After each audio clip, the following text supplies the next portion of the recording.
같은 나이, 같은 노력, 같은 시간을 살아왔는데 어떤 분은 나이가 들수록 표정이 편안해집니다. 어깨에 힘이 빠지고 말투가 느긋해지고 옆에 있으면 괜히 마음이 놓입니다. 그런데 어떤 분은 정반대입니다. 똑같이 열심히 살아왔는데 늘 쫓기는 표정, 늘 부족한 기분, 늘 어딘가 불안한 눈빛. 그 차이는 대체 어디에서 오는 것일까요? 돈일까요? 능력일까요? 운이었을까요? 저는 평생 사람을 만나고 사람을 보며 살아온 사람입니다. 그 세월 속에서 한 가지를 분명히 알게 되었습니다. 여유로운 사람과 불안한 사람의 차이는 통장 잔고에 있지 않았습니다.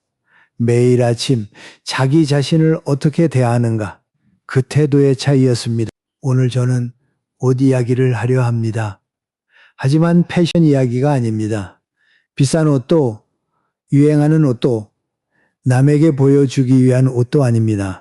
매일 아침 자기 자신을 마주하는 태도, 그 태도가 담긴 5가지 습관에 대해 이야기하려 합니다. 같은 옷 한 벌을 입어도 어떤 사람은 그 안에서 품격이 묻어나고 어떤 사람은 그저 천조각을 걸치고 있을 뿐입니다. 그 차이가 어디에서 오는지 끝까지 들어보시기 바랍니다. 여러분의 집에 거울이 하나 있을 것입니다. 현관 근처일 수도 있고 화장대 위일 수도 있고 욕실 벽에 붙어 있을 수도 있습니다. 매일 지나치는 그 거울 앞에서 요즘 얼마나 자주 멈추어 서십니까? 젊었을 때는 달랐습니다. 외출 전에 반드시 거울을 봤습니다. 머리를 다듬고 옷매무새를 살피고 고개를 이리저리 돌려가며 확인했습니다. 그때는 거울 앞에 서는 일이 자연스러웠습니다. 그런데 어느 순간부터 거울을 피하게 됩니다. 정확히 말하면 피한다기보다는 굳이 보지 않게 됩니다. 아침에 일어나서 대충 아무 옷이나 걸치고 문을 나서면서 거울 앞을 그냥 지나칩니다. 누가 시킨 것이 아닙니다. 그저 보고 싶지 않은 겁니다. 거울 속에 비친 얼굴이 자기가 기억하는 얼굴과 너무 다르기 때문입니다. 흰 머리카락이 부쩍 늘어 있고 눈가에 주름이 깊어져 있고 어딘가 지쳐 보이는 눈빛, 그걸 마주하는 일이 무겁습니다. 그래서 거울을 안 봅니다. 거울을 안 보니 옷도 대충 입게 됩니다.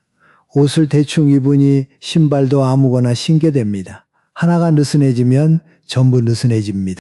거울은 그 자리에 그대로 있는데 그 앞에 서는 사람이 사라진 겁니다. 자기 자신에게 등을 돌린 겁니다. 스스로도 모르는 사이에 오늘 제가 하고 싶은 이야기는 다시 그 거울 앞에 서는 것에 대한 이야기입니다. 예뻐지자는 이야기가 아닙니다. 자기 자신을 다시 한번 똑바로 바라보자는 이야기입니다. 이야기를 본격적으로 시작하기 전에 하나만 여쭙겠습니다. 오늘 아침 집을 나서기 전에 거울 앞에 잠깐이라도 멈추어 서신 분은 댓글에 1번을, 그냥 지나치신 분은 2번을 적어주십시오. 맞고 틀리고가 아닙니다. 저는 그저 궁금할 뿐입니다. 제가 가장 먼저 드리고 싶은 이야기는 옷의 가격에 대한 것이 아닙니다. 깨끗함에 대한 것입니다. 많은 분들이 이렇게 생각합니다. 좋은 옷을 입어야 사람이 달라 보인다고 말입니다. 틀린 말은 아닙니다. 하지만 저는 오랜 세월 사람을 보며 그보다 더 먼저인 것을 알게 되었습니다. 옷이 비싸든 싸든 깨끗하고 정돈된 사람 앞에서는 누구나 자세를 고쳐 앉게 됩니다. 반대로 옷이 아무리 좋아도 구기 타고 때가 묻어 있으면 그 사람의 말이 가볍게 느껴집니다. 사람은 본능적으로 느낍니다. 이 사람이 자기 자신을 얼마나 소중하게 여기고 있는지를 부산에 박순자라는 분이 계셨습니다. 올해 72이 되셨는데 젊어서부터 작은 양장점을 하나 운영하셨습니다. 솜씨가 좋아서 동네에서 꽤 알려진 분이었습니다. 손님이 맡긴 옷을 마감할 때 실밥 하나 남기지 않는 것이 그분의 자존심이었습니다. 그런데 몇 년 전 건물주가 바뀌면서 가게를 비워야 했습니다. 새로 시작할 힘은 남아있지 않았습니다. 문을 닫은 날 재봉틀 덮개를 씌우면서 한참을 서 있었다고 합니다. 그 뒤로 박순자 씨의 생활이 조금씩 흐트러지기 시작했습니다. 아침에 일어나도 옷을 갈아입지 않는 날이 생겼습니다. 머리를 빗지 않고 하루를 보내는 날도 늘어났습니다. 현관 앞에 놓인 구두에는 먼지가 쌓였고 가방은 아예 선반에서 내려오지 않았습니다. 본인도 알고 있었습니다. 하지만 손이 가지 않았습니다. 어느 일요일 딸이 찾아왔습니다. 현관문을 열고 들어서는데 가장 먼저 눈에 들어온 것은 엄마의 구두였습니다. 먼지가 뽀얗게 앉아있는 낡은 구두.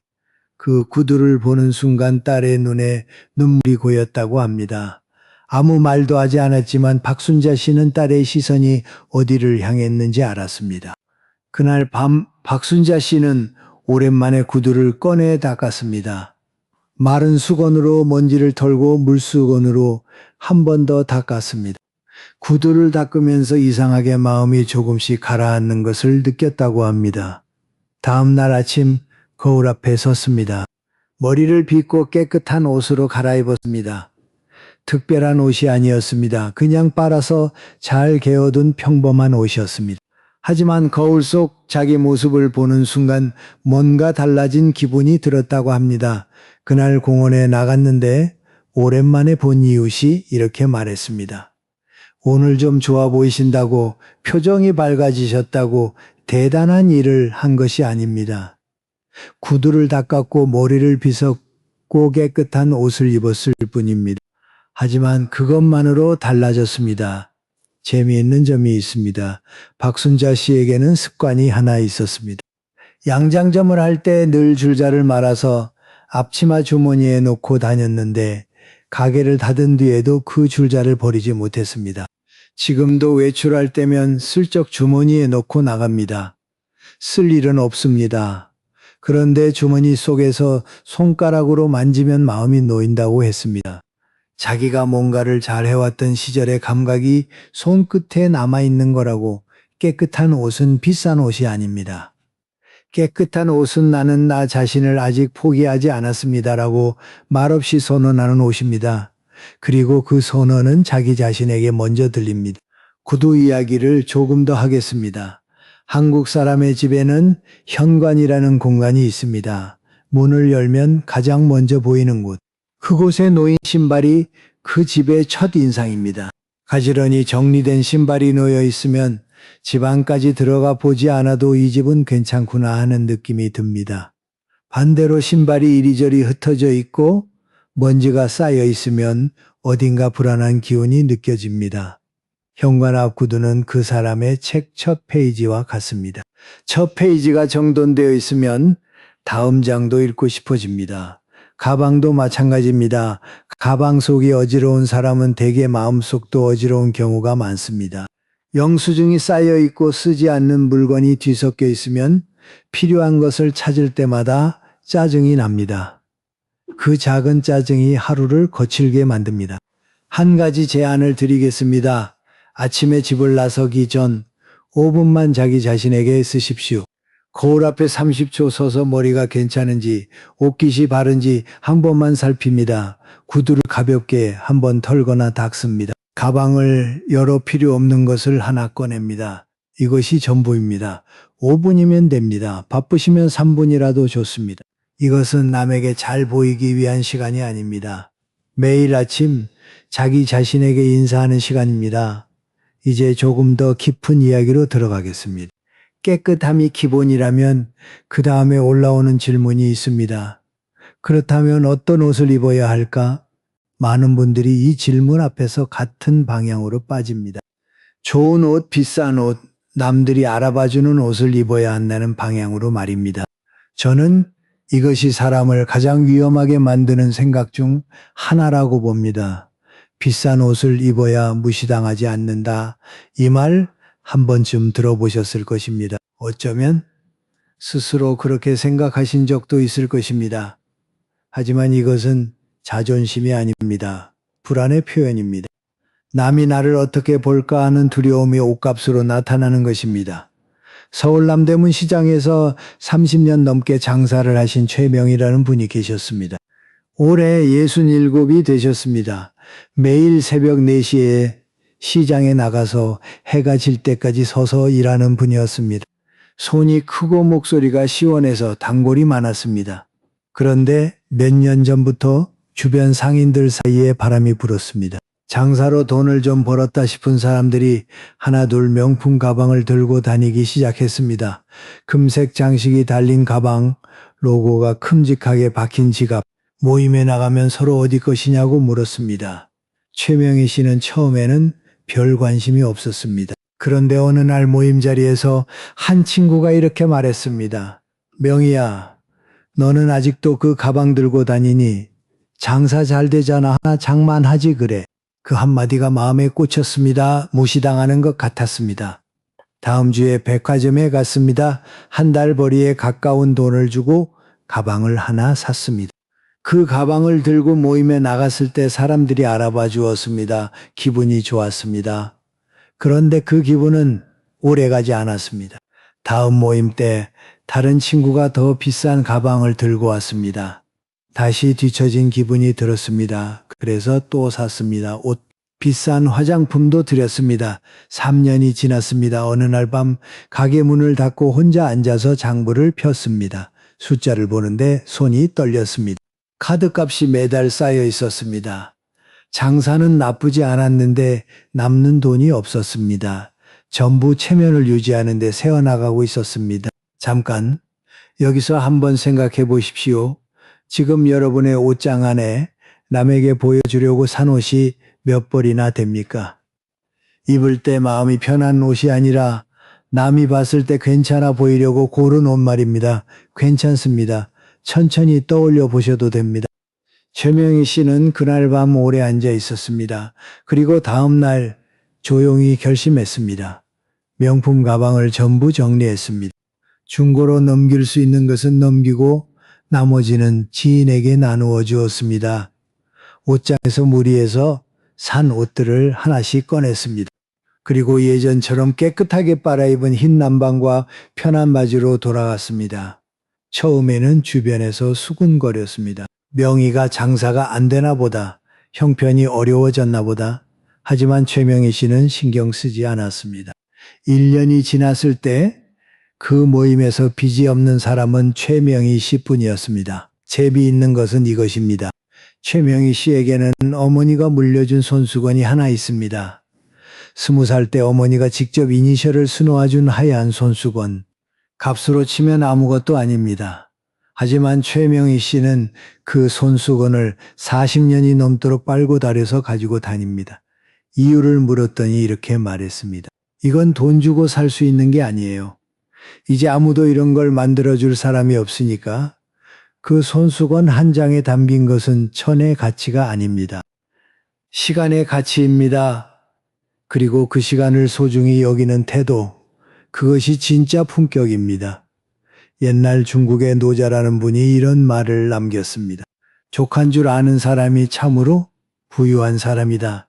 지족적 후 사람들은 보통 부자를 많이 가진 사람이라고 생각합니다. 하지만 노자는 정반대로 말합니다. 더 이상 필요하지 않다고 느끼는 사람, 그 사람이 진짜 부자라는 것입니다. 옷도 마찬가지입니다. 지금 입고 있는 옷이 깨끗하고 몸에 편하고 자기 형편에 맞다면 그것으로 이미 충분합니다. 그 충분함을 아는 사람의 마음에는 빈자리가 없습니다. 빈자리가 없으니 불안이 들어올 틈도 없습니다. 불안이 없으니 판단이 흔들리지 않습니다. 판단이 흔들리지 않으니 돈을 헛되이 쓰지 않습니다. 무리하지 않는 옷차림은 단순히 절약의 문제가 아닙니다. 마음의 중심을 지키는 일입니다. 중심이 잡힌 사람은 흔들리지 않고 흔들리지 않는 사람의 삶은 조용히 그러나 분명하게 안정된 방향으로 흘러갑니다. 지금까지 이야기를 들으시면서 혹시 최명희 씨의 모습에서 자기 자신이 조금이라도 보이셨다면 이 채널을 기억해 주십시오. 이곳에서는 매일 이런 이야기를 나눕니다. 구독 버튼과 좋아요를 눌러주시면 비슷한 이야기가 더 많은 분들께 닿을 수 있습니다. 저를 위해서가 아닙니다. 같은 마음을 가진 분들이 서로 만날 수 있도록 그 길을 하나 열어두는 것입니다. 그런데 한 가지 더 생각해 볼 것이 있습니다. 옷이 깨끗하고 형편에 맞으면 그것으로 충분할까요? 거기에 하나가 더 필요합니다. 바로 편안함입니다. 이 이야기를 하기 전에 한 가지 연구를 소개해 드리겠습니다. 2012년 미국 노스웨스턴 대학교에서 흥미로운 실험을 했습니다. 두 그룹의 사람들에게 똑같은 흰색 가운을 입혔습니다. 그런데 한 그룹에게는 이것은 의사 가운입니다라고 말했고 다른 그룹에게는 이것은 화가 가운입니다라고 말했습니다. 옷은 완전히 같았습니다. 달랐던 것은 오직 그 옷에 붙인 의미뿐이었습니다. 결과가 놀라웠습니다. 의사 가운이라고 들은 사람들은 집중력이 눈에 띄게 높아졌습니다. 실수가 줄었고 문제를 푸는 속도도 빨라졌습니다. 같은 옷인데 그 옷을 어떻게 인식하느냐에 따라 사람의 뇌가 다르게 작동한 것입니다. 이것이 무엇을 뜻합니까? 옷은 남이 보는 것만이 아닙니다. 옷은 내가 나에게 보낸 신호입니다. 편안한 옷을 입으면 몸이 편안하다는 신호를 뇌에 보냅니다. 뇌가 편안해지면 마음이 느긋해집니다. 마음이 느긋해지면 판단이 차분해집니다. 반대로 몸에 꽉 끼는 옷을 입으면 몸이 긴장하고 있다는 신호가 갑니다. 뇌가 긴장하면 마음이 급해집니다. 마음이 급하면 쓸 필요 없는 곳에 돈을 쓰게 됩니다. 이것은 의지의 문제가 아닙니다. 몸과 마음이 연결되어 있기 때문에 생기는 일입니다. 대전에 이동철이라는 분이 계셨습니다. 올해 74이 되셨습니다. 35년 동안 공무원으로 일하다가 퇴직하신 분입니다. 매일 양복을 입고 출근하던 사람이 하루아침에 갈 곳이 없어지면 어떤 기분이 들겠습니까? 이동철 씨에게 퇴직은 자유가 아니라 정체성의 상실이었습니다. 아내가 걱정을 했습니다. 남편이 집에서 하루 종일 멍하게 앉아 있으니까요. 그래서 아내가 백화점에서 양복을 한 벌 사왔습니다. 비싼 것이었습니다. 이걸 입고 나가서 산책이라도 하라고. 이동철 씨는 그 양복을 입고 매일 공원에 나갔습니다. 벤치에 앉아서 신문을 읽고 산책을 하고 돌아왔습니다.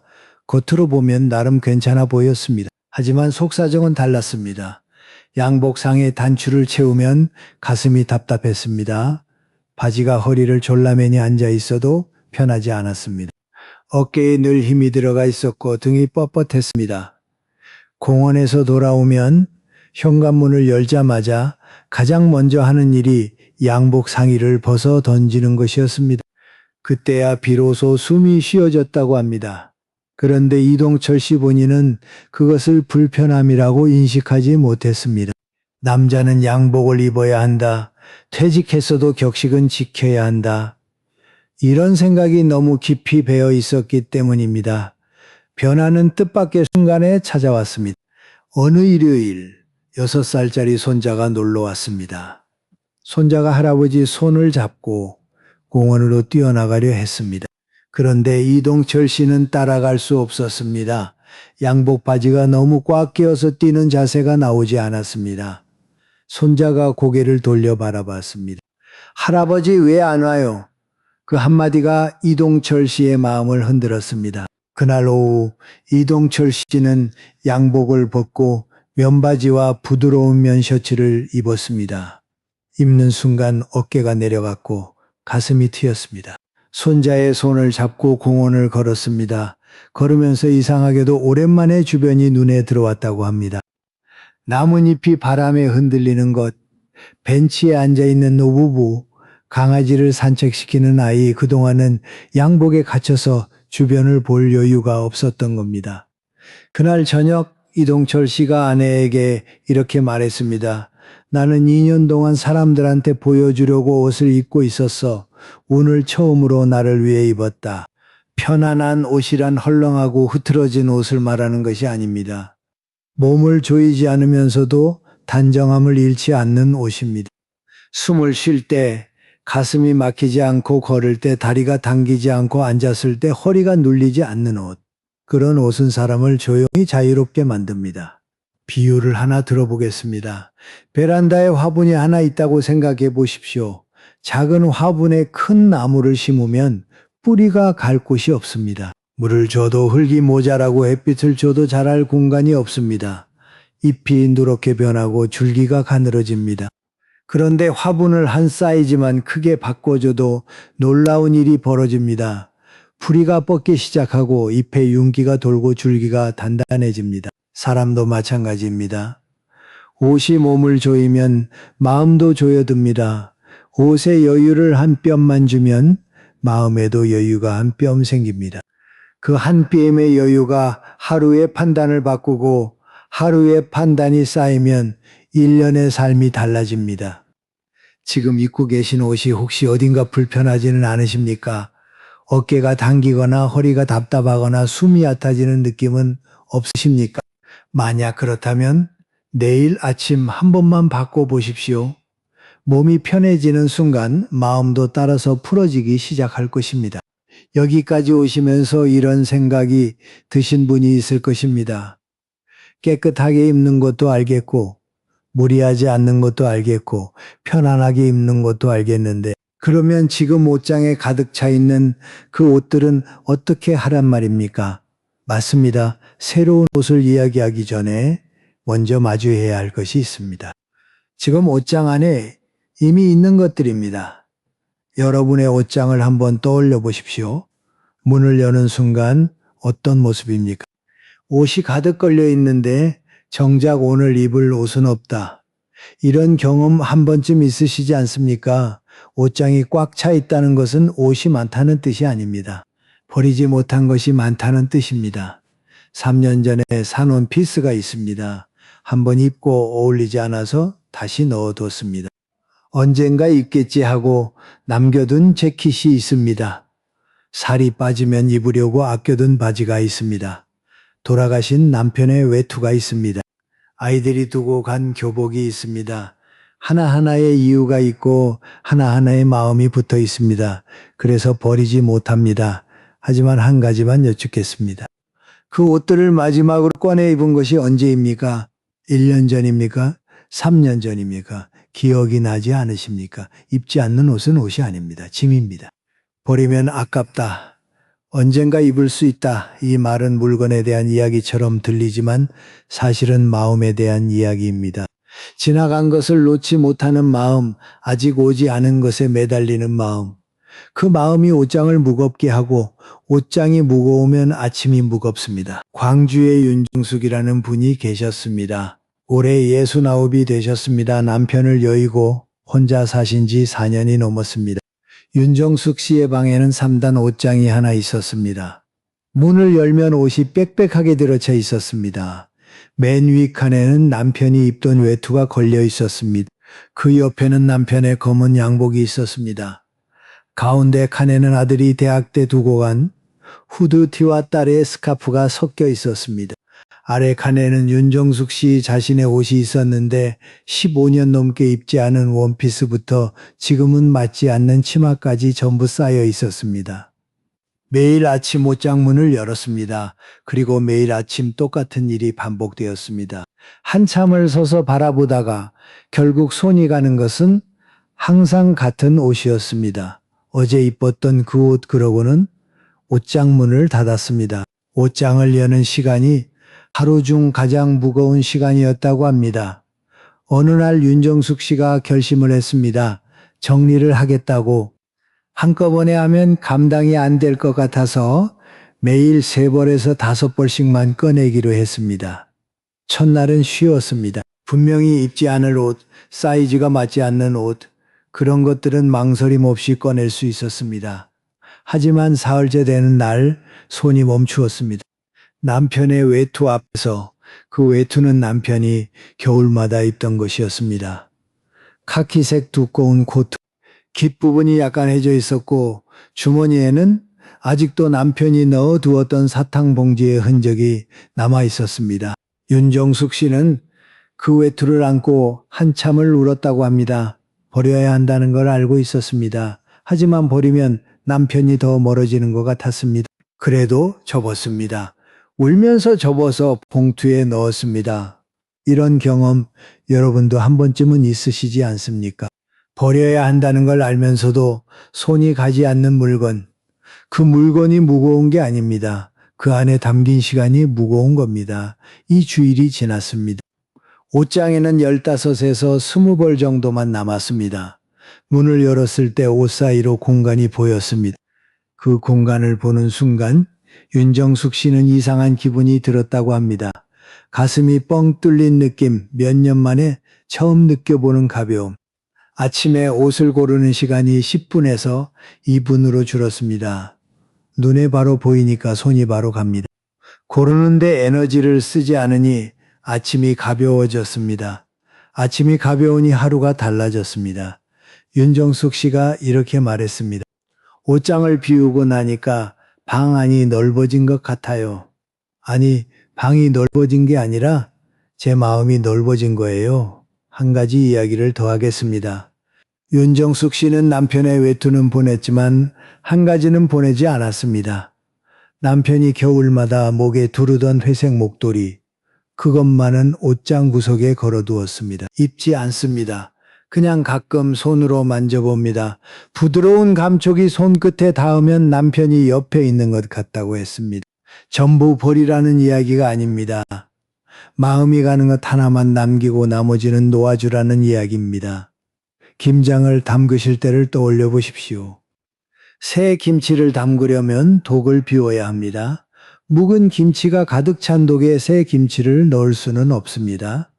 독을 깨끗이 씻어야 새 김치가 제대로 익습니다. 옷장도 마찬가지입니다. 마음도 마찬가지입니다. 비워야 새로운 것이 들어올 자리가 생깁니다. 옷장을 정리하는 일은 단순히 공간을 만드는 일이 아닙니다. 지나간 시간에 예의를 갖추고 보내주는 일이며 앞으로의 시간에 자리를 내어주는 일입니다. 그래서 옷장을 비우는 사람은 마음도 함께 비우게 됩니다. 그리고 비워진 마음은 언제나 더 좋은 선택을 하게 되어 있습니다. 지금까지 우리는 옷 이야기를 해왔습니다. 깨끗하게 입는 것, 무리하지 않는 것, 편안하게 입는 것, 그리고 비워내는 것, 모두 중요한 이야기였습니다. 그런데 여기서 한 가지를 더 여쭙고 싶습니다. 아무리 옷을 잘 입어도 한 가지가 무너지면 전부 무너지는 것이 있습니다. 그것이 무엇인지 아십니까? 자세입니다. 같은 옷을 입어도 등이 굽은 사람과 등이 곧은 사람은 완전히 다른 사람처럼 보입니다. 같은 말을 해도 고개를 숙이고 말하는 사람과 눈을 보며 말하는 사람은 전혀 다른 무게를 가집니다. 옷은 바꿀 수 있습니다. 하지만 자세는 그 사람 자체입니다.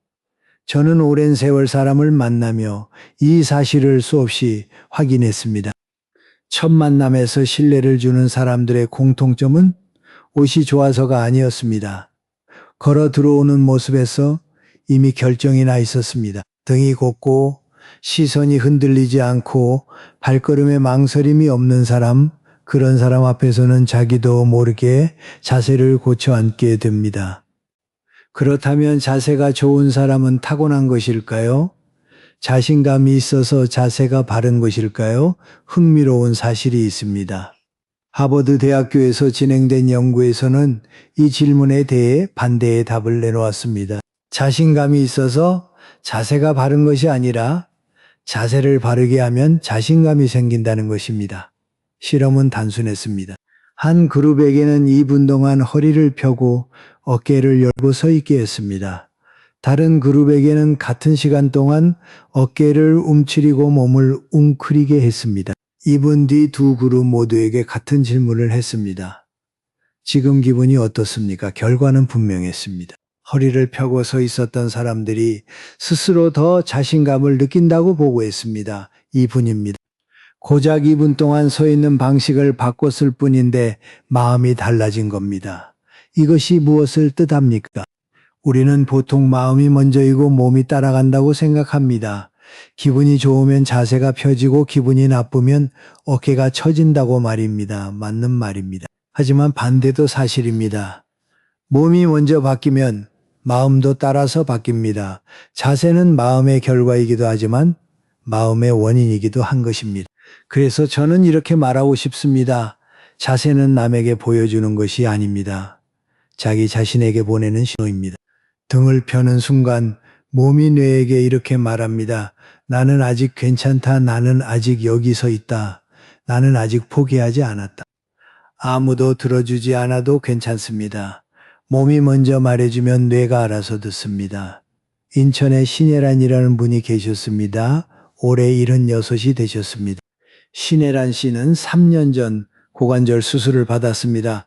수술 자체는 잘 끝났지만 문제는 그 다음이었습니다. 걸어야 했습니다. 다시 걷는 법을 배워야 했습니다. 이른이 넘은 나이의 아기처럼 한 발짝 한 발짝 다시 시작해야 한다는 것, 그 자체가 두려움이었습니다. 하지만 신혜란 씨에게 진짜 두려운 것은 통증이 아니었습니다. 어느 날 병원 복도에서 걷기 연습을 하고 있었습니다. 앞에 유리창이 있었는데 거기에 자기 모습이 비쳤습니다. 등이 굽어 있었습니다. 고개가 앞으로 숙여져 있었고 발을 질질 끌고 있었습니다. 그 모습을 보는 순간 신혜란 씨의 가슴에 무언가가 확 올라왔다고 합니다. 이렇게 걷고 싶지 않다. 통증은 참을 수 있었습니다. 하지만 구부러진 채로 걷는 자기 모습은 참을 수 없었습니다. 그것은 늙음의 문제가 아니었습니다. 자기가 자기를 어떻게 보느냐의 문제였습니다. 그날부터 신혜란 씨는 한 가지를 시작했습니다. 매일 아침 거울 앞에 서서 5분 동안 등을 펴는 연습을 했습니다. 아팠습니다. 고관절이 당기고 허리 근육이 떨렸습니다. 하지만 놓지 않았습니다. 처음에는 30초도 버티기 어려웠습니다. 등을 곧게 세우면 온몸이 떨렸습니다. 하지만 매일 30초를 더하고 1분을 더했습니다. 한 달이 지나자 2분을 버틸 수 있게 되었고 2달이 지나자 5분을 서 있을 수 있게 되었습니다. 거울 앞에 서는 것이 일과가 되었습니다. 아침에 눈을 뜨면 가장 먼저 거울 앞으로 갔습니다. 등을 펴고 어깨를 열고 턱을 살짝 당기고 자기 눈을 바라봤습니다. 3개월이 지났을 때 동네 마트에서 오랜만에 이웃을 만났습니다. 그 이웃이 신혜란 씨를 보더니 눈을 크게 떴습니다. 어머, 혜란 씨 수술하셨다면서요? 그런데 되게 건강해 보이세요. 그 말을 듣는 순간 기분이 이상했다고 합니다. 기쁘다기보다는 안도가 밀려왔다고. 아직 괜찮구나. 아직 사람들 눈에 괜찮은 사람으로 보이는구나. 6개월이 지났습니다. 추석 때 아들 가족이 왔습니다. 며느리가 거실에 앉아있던 신혜란 씨를 보더니 이렇게 말했습니다. 어머니, 요즘 뭐 하세요? 얼굴이 달라지신 것 같아요. 신혜란 씨가 웃으며 대답했습니다. 별거 안 해. 그냥 허리를 펴고 다닌 것밖에 없어. 며느리가 다시 말했습니다. 아니, 진짜로 젊어지신 것 같아요. 신혜란 씨가 고개를 저으며 말했습니다. 젊어진 게 아니야. 고개를 안 숙이게 된 거지. 우개를 안 숙이게 된 거지. 이 한마디가 참 오래 남습니다. 여러분은 요즘 고개를 들고 걸으십니까? 아니면 어느새 고개가 아래를 향하고 계십니까? 신혜란 씨에게는 습관이 하나 생겼습니다. 매일 아침 거울 앞에 서서 등을 편 다음 자기 양쪽 어깨를 가볍게 두드립니다. 톡, 톡, 그리고 작게 말합니다. 오늘도 파이팅. 병원에서 재활할 때 물리치료사가 운동 끝나고 수고했다며 어깨를 두드려 준 것에서 시작된 습관이라고 합니다. 그때 그 따뜻함이 좋아서 지금은 자기가 자기에게 해줍니다. 누가 봐주지 않아도 됩니다. 자기가 자기를 두드려 주는 것. 그것만으로 하루를 시작할 수 있다면 그것이면 충분합니다. 저는 여기서 로마 시대의 철학자 세네카의 말을 한 가지 떠올립니다. 세네카는 이렇게 말했습니다. 어려워서 감히 하지 못하는 것이 아니라 감히 하지 않기 때문에 어려운 것이다. 자세도 마찬가지입니다. 나이가 들어서 등을 펼 수 없는 것이 아닙니다. 나이가 들었다고 생각하기 때문에 등을 펴지 않는 것입니다. 이르니 넘어도 등을 펼 수 있습니다. 80이 되어도 고개를 들 수 있습니다. 그것은 체력의 문제가 아니라 결심의 문제입니다. 그리고 등을 펴는 데에는 돈이 한 푼도 들지 않습니다. 누구의 허락도 필요하지 않습니다. 어떤 도구도 어떤 조건도 필요 없습니다. 자기가 자기에게 해줄 수 있는 가장 쉽고 가장 강력한 선물입니다. 한 가지 방법을 알려드리겠습니다. 내일 아침 일어나시면 거울 앞에 서 보십시오.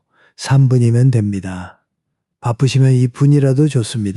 먼저 머리 꼭대기에 가느다란 실이 하나 달려있다고 상상해 보십시오. 그 실이 천장을 향해 가볍게 잡아당기고 있습니다. 억지로 세우는 것이 아닙니다. 실이 당기는 대로 자연스럽게 따라가는 겁니다. 다음, 어깨에 힘을 빼십시오. 어깨를 한번 귀까지 올렸다가 툭 놓으면 됩니다. 그러면 자연스럽게 어깨가 제자리로 내려갑니다. 턱은 살짝 당깁니다. 앞으로 빼는 것이 아니라 목 뒤를 길게 늘린다는 느낌으로 그 상태에서 거울 속 자기 눈을 바라봅니다. 3초만 오래 볼 필요 없습니다. 그리고 숨을 천천히 들이쉽니다. 코로 넷을 세며 들이쉬고 입으로 6을 세며 내쉽니다. 3번이면 충분합니다. 마지막으로 자기 자신에게 한마디만 건네보십시오. 큰 소리가 아니어도 됩니다. 속으로 해도 됩니다. 오늘도 괜찮을 거야. 이 한마디면 됩니다. 3분입니다. 이 3분이 하루를 바꿉니다. 이것은 운동이 아닙니다. 자기 자신과 만나는 시간입니다. 걸으실 때도 한 가지만 기억해 주십시오. 고개를 숙이고 걷지 마십시오. 발밑을 보지 말고 10m 앞을 보며 걸으십시오. 사람은 시선이 향하는 방향으로 걸어갑니다. 아래를 보면 아래로 가고 앞을 보면 앞으로 갑니다. 앉으실 때도 마찬가지입니다. 의자에 몸을 던지듯 앉지 마시고 허리를 세워서 앉으십시오. 처음에는 불편할 수 있습니다. 하지만 2, 3일이면 몸이 기억하기 시작합니다. 문을 열 때, 물건을 집을 때, 차를 마실 때 모든 동작을 조금만 천천히, 조금만 정성스럽게 해보십시오. 그 작은 변화가 하루의 흐름을 바꿉니다. 빠르게 움직이던 사람이 천천히 움직이기 시작하면 마음도 천천히 됩니다. 마음이 천천히 되면 보이지 않던 것들이 보이기 시작합니다. 그리고 그렇게 보이기 시작한 것들이 삶을 더 깊고 풍요롭게 만들어줍니다. 자세를 바꾸는데 돈은 들지 않습니다. 시간도 많이 걸리지 않습니다. 하지만 그 효과는 어떤 비싼 옷보다, 어떤 좋은 화장품보다 오래 갑니다. 사람은 늙는 것을 막을 수 없습니다. 하지만 어떻게 늙을 것인가는 선택할 수 있습니다. 고개를 숙이고 걸을 것인가, 고개를 들고 걸을 것인가, 이것은 나이의 문제가 아닙니다. 태도의 문제입니다. 그리고 이 태도만큼은 아무도 대신해 줄 수 없습니다. 자식도 해줄 수 없고, 의사도 해줄 수 없고, 돈으로도 살 수 없습니다. 오직 자기 자신만이 자기 등을 펼 수 있습니다. 그것이 자세가 가진 힘입니다. 이 세상에서 끝까지, 마지막까지 자기가 스스로 결정할 수 있는 것, 등을 펴는 일은 그런 것입니다. 이제 이야기를 천천히 마무리하려 합니다. 오늘 우리가 나눈 이야기는 특별한 비법이 아니었습니다. 누구나 알고 있지만 누구나 잊고 사는 것들이었습니다. 깨끗하게 입는 것, 그것은 비싼 옷을 입으라는 뜻이 아니었습니다.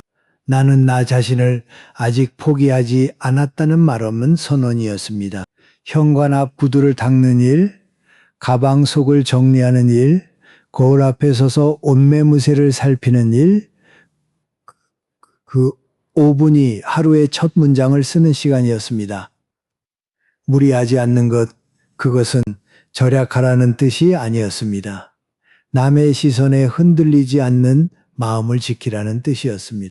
족한 줄 아는 사람이 참으로 부유하다는 노자의 말처럼 지금 가진 것으로 충분하다고 느낄 수 있는 사람의 마음에는 불안이 들어올 틈이 없습니다. 편안하게 입는 것, 그것은 아무렇게나 입으라는 뜻이 아니었습니다. 몸에 여유를 한 뼘 주면 마음에도 여유가 한 뼘 생긴다는 이야기였습니다. 작은 화분에 갇혀있던 나무가 큰 화분으로 옮겨지면 다시 살아나듯 몸이 편해지면 마음도 따라서 풀어집니다. 비워내는 것. 옷장을 정리하는 일은 공간을 만드는 일이 아니었습니다. 지나간 시간에 예의를 갖추어 보내주고 앞으로의 시간에 자리를 내어주는 일이었습니다. 묵은 김치를 비워야 새 김치를 담을 수 있듯이 마음도 비워야 새로운 것이 들어옵니다. 그리고 마지막으로 등을 펴는 것. 이것은 남에게 보여주기 위한 것이 아니었습니다. 자기 자신에게 보내는 가장 조용하고 가장 강한 신호였습니다. 나는 아직 여기 서 있다. 나는 아직 포기하지 않았다. 이 5가지는 모두 같은 곳을 향하고 있습니다. 옷차림을 정돈하는 것은 겉모습을 꾸미는 일이 아닙니다. 오늘 하루를 대하는 태도를 바로 세우는 일입니다. 그리고 그 태도가 매일 쌓이면 삶이 달라집니다. 조용히 그러나 분명하게. 거울 앞에 서는 사람은 자기 자신을 아직 포기하지 않은 사람입니다. 그 한 가지만 기억해 주십시오. 여러분께 한 가지 부탁을 드려도 되겠습니까? 오늘 이야기를 들으시면서 혹시 떠오른 물건이 있으십니까? 옷장 속에 참아버리지 못하는 옷 한 벌, 오래된 구두, 돌아가신 분이 남긴 손수건, 아니면 매일 아침 자기만의 작은 습관 같은 것, 그런 이야기가 있으시다면 댓글에 적어주십시오. 길지 않아도 됩니다. 한 줄이면 충분합니다. 이 채널에는 비슷한 시간을 살아온 분들이 모여 계십니다. 여러분의 이야기가 누군가에게는 오늘 밤 잠들기 전 마지막으로 떠올리는 따뜻한 한마디가 될 수 있습니다. 그리고 혹시 주변에 요즘 거울을 잘 보지 않는 분이 계시다면, 요즘 좀 지쳐 보이는 분이 계시다면 이 영상을 조용히 보내주십시오. 뭐라고 말을 붙일 필요도 없습니다. 그냥 보내시면 됩니다. 그 한 번의 전달이 누군가의 아침을 바꿀 수 있습니다. 마지막으로 한 가지 이야기만 더 하겠습니다. 제 아내 이야기입니다. 오늘 이야기 처음에 저는 거울에 대해 말했습니다. 거울 앞에 서지 않게 되는 순간 사람은 자기 자신에게 등을 돌리기 시작한다고. 그 이야기를 하면서 제가 떠올린 사람이 바로 아내였습니다. 아내는 평생 비싼 옷을 입지 않았습니다. 유행을 따르지 않았고 남의 옷을 부러워하지 않았습니다.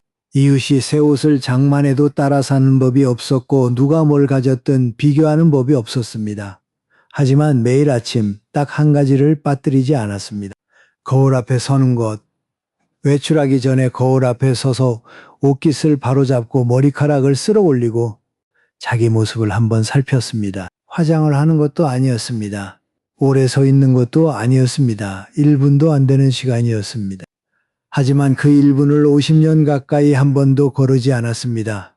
한 번은 제가 물은 적이 있습니다. 매일 거울 앞에 서는 이유가 뭐냐고. 아내는 웃으며 이렇게 말했습니다. 나를 챙겨주는 사람이 없으면 내가 나를 챙겨야지요. 그 말이 가슴에 남았습니다. 아내의 옷은 늘 수수했습니다. 하지만 항상 깨끗했고 항상 단정했고 항상 자기 자리에 맞아 있었습니다. 화려하지 않은데 이상하게 품격이 느껴졌습니다.